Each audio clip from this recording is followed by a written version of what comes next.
सुबह सुबह एक औरत रोती बिलखती हुई कहती है, हाय मैं लुट गई, मेरा पति मर गया, मेरा सब कुछ खत्म हो गया। तो उसके आसपास के लोग जो रहते हैं वो दौड़ कर आते हैं कि क्या हो गया, इतने सुबह में औरत क्यों रोने लगी। तो जब लोग देखते हैं तो वो औरत अपने पति का लाश को पंखे से लटकी हुई थी, उसको उतार रही थी। लोग आते हैं, देखते हैं कि ये कैसे हो गया, अभी तो ठीक ठाक था। लेकिन तब तक जो व्यक्ति मरा रहता है उसको, उसके भाई को पता चल जाता है कि मेरी भाई की मृत्यु हो गई है, और वह भी तुरंत वहां पहुंच जाता है। उसके बाद पुलिस को सूचना दी जाती है, पुलिस वहां पर जांच पड़ताल करता है, और जांच पड़ताल करने के बाद वहां से लोग बताते हैं कि जो व्यक्ति मरा है उसका नाम समीर है, और वह एक मैनेजर के पद पर चारकोल कंपनी में रहता है। नमस्कार, आप देख रहे हैं गाजीपुर क्राइम तक। आज की जो कहानी है मुंबई के एक कॉलोनी की है, और उस कॉलोनी में दो व्यक्ति रहते हैं। एक का नाम रहता है समीर और दूसरा का नाम रहता है आयशा। समीर लगभग 32 वर्ष का रहता है और आयशा लगभग 28 वर्ष की होती है। दोनों की शादी 13 दिसंबर 2005 में होती है। आपको बता दें कि इनका दोनों का फेसबुक के द्वारा, चैट के द्वारा उनसे डिजिटल, जो कि सोशल मीडिया के हिसाब से कह लें कि जो आजकल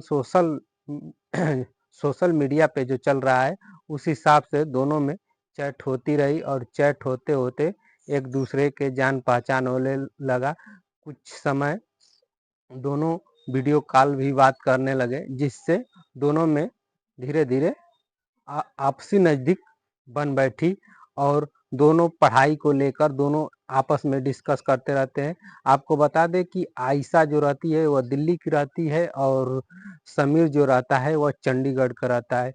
धीरे धीरे दोनों में रिलेशनशिप बन जाता है, और समीर मुंबई से वापस दिल्ली आ जाता है आयशा के साथ पढ़ने के लिए। दोनों पढ़ते हैं और काफ़ी समय से दोनों संबंध में रहते हैं। धीरे धीरे इनकी बात इनके माता पिता तक पहुंचती है कि ये दोनों एक साथ रहते हैं, और दोनों साथ ही साथ नौकरी भी पा जाते हैं। आपको बता दें कि समीर चारकोल कंपनी में मैनेजर के पद पे कार्यरत हो जाते हैं, वहीं आयशा जो है वो बैंक मैनेजर के पद पर कार्यरत हो जाती है, और दोनों में काफ़ी प्यार रहता है। इसको देखते हुए फैमिली वाले ये निर्णय लेते हैं कि दोनों की अब शादी कर देनी चाहिए, क्योंकि दोनों अब नौकरी कर रहे हैं, दोनों योग्य हैं, शादी करने योग्य हैं, और दोनों में कोई मतभेद नहीं है। तो उनकी शादी 13 दिसंबर 2005 में होती है। धीरे धीरे समय बीतता जाता है।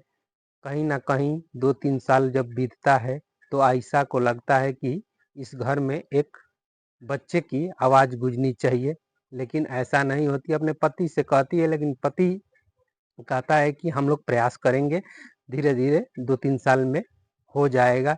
लेकिन ऐसा नहीं होता है। करीब 8 साल बीत जाता है, और 8 साल बीतने के बाद वह अपने पति को ज़बरदस्ती डॉक्टर के पास ले जाती है। डॉक्टर के पास ले जाती है, डॉक्टर वहाँ पर उनका चेकअप करता है। चेकअप करने के बाद तुरंत वहाँ से समीर चला आता है, और आयशा बोलती है कि नहीं, हाथों हाथ रिपोर्ट लेकर हम लोग आएंगे।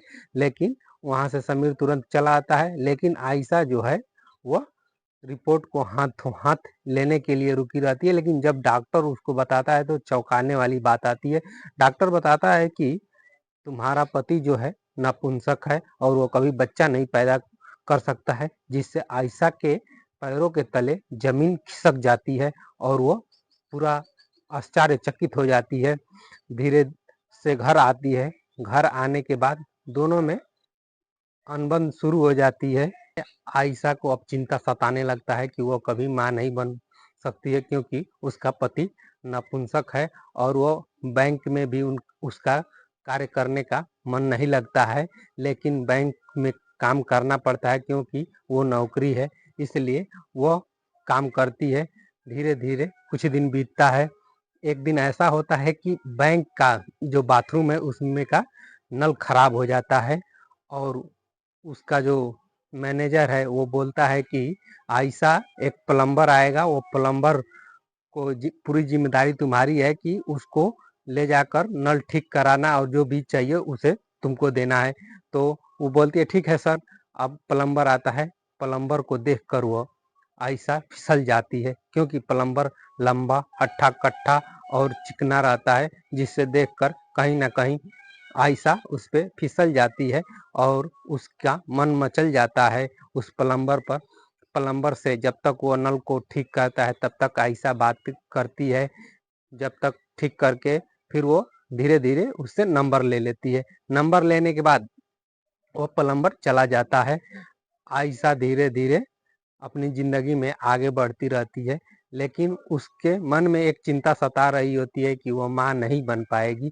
लेकिन एक दिन वो फिर प्लम्बर को फ़ोन करती है और बोलती है कि मैं वही बोल रहा हूँ, बैंक की मैनेजर बोल रहा हूँ, जो मेरे बैंक में तुम नल को ठीक करने आए थे। वो बोलता है जी मैडम, मैं आपको पहचान गया। बोलती है कि मेरे घर का नल खराब हो गया है, उसे आकर देख लो। वो आता है और वह देखकर बताता है कि मैम, नल आपका ठीक है, थोड़ा गड़बड़ है, उसे हम ठीक कर देते हैं। वो फिर चला जाता है। फिर बुलाती है, क्योंकि उस पर उसका दिल आ गया रहता है। बैंक कर्मचारी जो आयशा मैनेजर है, तो फिर दूसरे दिन उसे बुलाती है। अब कहीं ना कहीं जो प्लम्बर है वो भी समझ जाता है कि कहीं ना कहीं कुछ ना कुछ मैम को मेरे से लगाव हो गया है। वो भी बोल देता है कि मैम आप रोज क्यों बुलाती हैं। तब वो डायरेक्ट बोल देती है कि क्या तुम मेरे साथ मेरा बच्चा पैदा कर सकते हो। तो वो बोलता है कि वो पहले बहुत आश्चर्यचकित हो जाता है कि मैम क्या बोल रही है, लेकिन फिर वो मना कर देता है, बोलता है कि नहीं, मेरी शादीशुदा मैं शादीशुदा नहीं हूँ और मैं ऐसा कार्य नहीं करूँगा। फिर उसके कहने पर वो बोलता है कि ठीक है मैडम। तो वो उस दिन उसके साथ संबंध बनाता है, जो कि बच्चा पैदा करने की प्रक्रिया होती है। उसके बाद वह चला जाता है। फिर कुछ दिनों के बाद फिर बुलाती है, फिर उसके साथ संबंध बनाती है। ऐसे सिलसिला चलता रहता है, संबंध बनाता रहता है। फिर वो गर्भवती हो जाती है। तब उसके बाद आयशा मना करती है प्लम्बर को, तो प्लम्बर अब ब्लैकमेल करने लगता है। अब बोलता है कि अब तुम्हारे साथ और तुमसे शादी करना चाहता हूँ। तो ये बोलती है कि ऐसा संभव नहीं है, क्योंकि मैं एक शादीशुदा औरत हूँ और मेरे साथ ऐसा नहीं, तुम्हारे साथ मैं शादी नहीं कर सकती हूँ।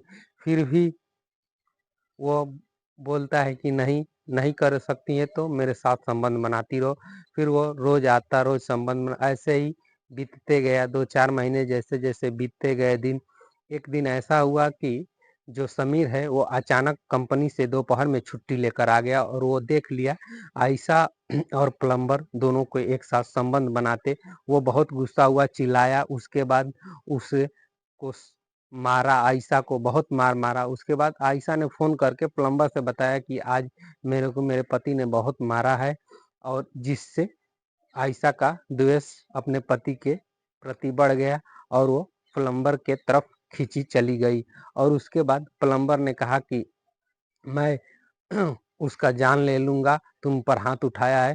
धीरे धीरे अब कहीं ना कहीं आयशा अब प्लम्बर के तरफ खींचे चली जा रही थी, और प्लम्बर के साथ अब रहना वो समझ रही थी कि अच्छा रहेगा, क्योंकि अब समीर इस बात को जान चुका है कि हम लोगों का अवैध संबंध है, और इससे लोग जानेंगे तो बहुत बदनामी होगी। और कहीं ना कहीं यह डर समीर को भी सता रहा था।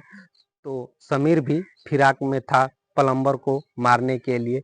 लेकिन आयशा का जब मन प्लम्बर के साथ लग गया कि नहीं, हम तुम्हारे साथ रहेंगे, तब वो दोनों एक दिन प्लान बनाते हैं। जब समीर सोया रहता है तब प्लम्बर धीरे से घर में आता है, और घर में आने के बाद वह उसको गला घोंटकर, उसके छाती पे बैठकर और गला घोंटकर समीर को मार देता है। और समीर को मारने के बाद धीरे से वह पंखे में आयशा और प्लम्बर लटका देते हैं और वहां से प्लम्बर चला जाता है और आयशा अपने रूम में जाकर सो जाती है। फिर सुबह जब होता है तो आयशा ये नाटक करने लगती है कि हाय मेरा पति मर गया, मैं लुट गई, मेरा सब कुछ बर्बाद हो गया, ऐसे रोक विलाप करती है। तो लोग आते हैं, आने के बाद उसका भाई भी आता है समीर का, और वो पुलिस को सूचना देते हैं। पुलिस को सूचना देने के बाद वो पुलिस जांच पड़ताल करती है तो पता चलता है कि प्लम्बर और जो बैंक मैनेजर आयशा है, ये दोनों ने उसे मिलकर मारा है। तो उन दोनों को कोर्ट में पेश किया जाता है और उन दोनों पर कार्रवाई करते हुए जेल में भेज दिया जाता है। तो ये कहानी सुनाने का मेरा उद्देश्य किसी को आत्मा को ठेस पहुंचाने की नहीं है। मैं आपको बस यही कहेंगे, इस कहानी से आप शिक्षा लें और सतर्क रहें, सावधान रहें, ऐसे चीज़ों से दूर रहें। आपसे फिर मिलेंगे किसी और स्टोरी के साथ, तब तक के लिए जय हिंद, जय भारत।